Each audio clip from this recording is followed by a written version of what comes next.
Okay, I was invited to this peace convention by a friend, and I came here because it was called a peace convention.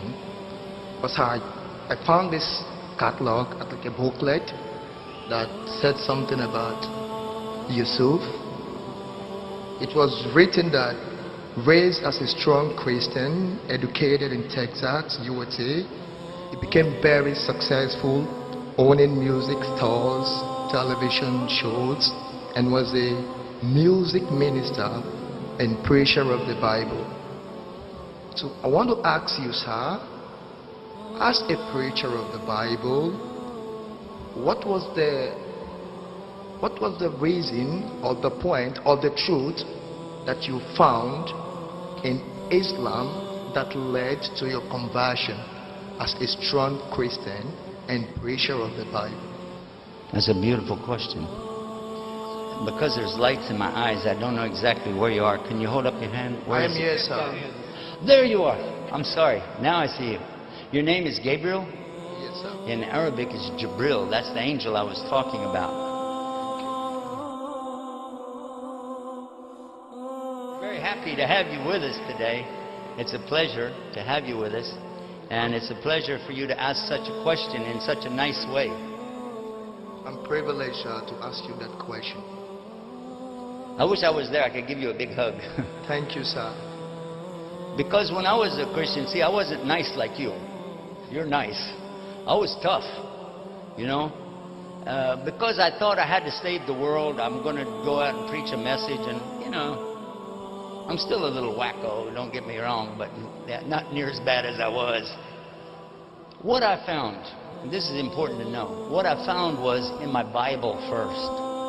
What I found was in my Bible first. Because I used to travel with a lot of the so-called preachers of Christianity.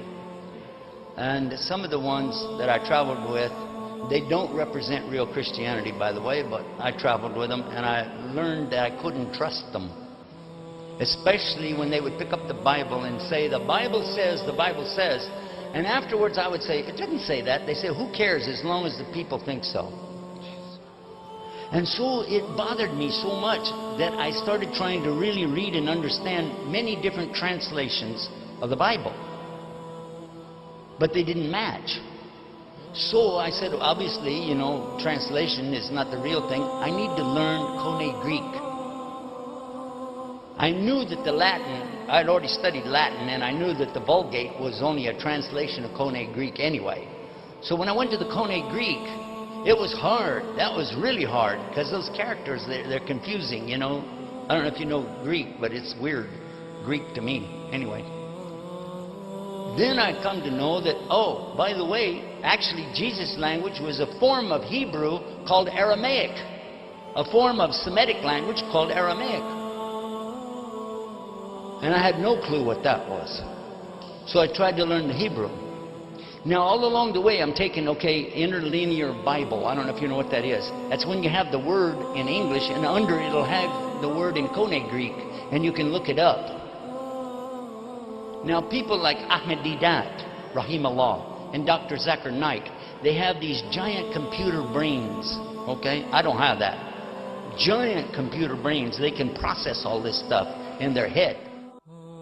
And I traveled with Zakir many times, and I have to tell you, he can really do that any time, but this is not my subject. When I was studying it, I came to realize that there was a book called Strong's Concordance of the Bible. My father had a copy, so I would sit there. It's big. It's a very big book. And I would go through and look for these words. And then it will tell you in Koine Greek what's the root, what it comes from, and what it's related to.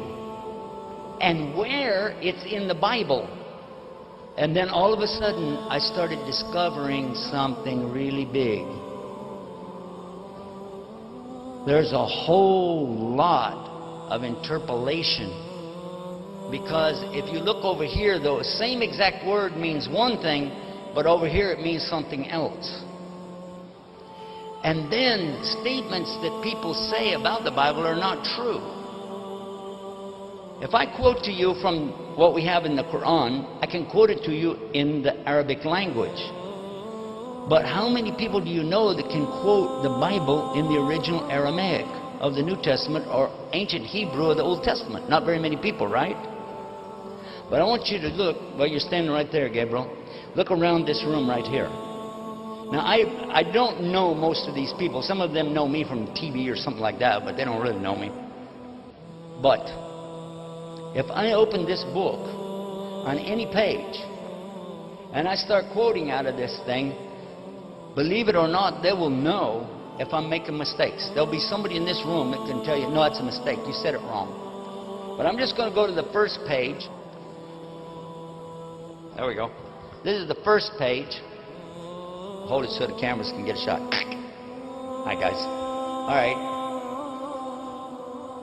What's the first letter? First letter in the first page. Anybody know? Tell us. Ba. Everybody knows it's Ba. So what's the word? Bismillah. This is Arabic. And keep in mind, this is the English program we're doing. I'm speaking some form of English right now, right? Yeah? Okay. Bismillahir Rahmanir Rahim. Next words. Ar-Rahman Ar-Rahim. Iyaka na'budu wa iyaka nasta'in. Siratal ladina an'amta alayhim.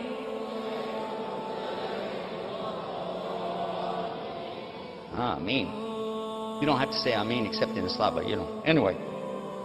Now you could say, Gabriel, oh, well, I mean, you know, that could be a rehearsal thing that people do every day. And guess what? You'd be right.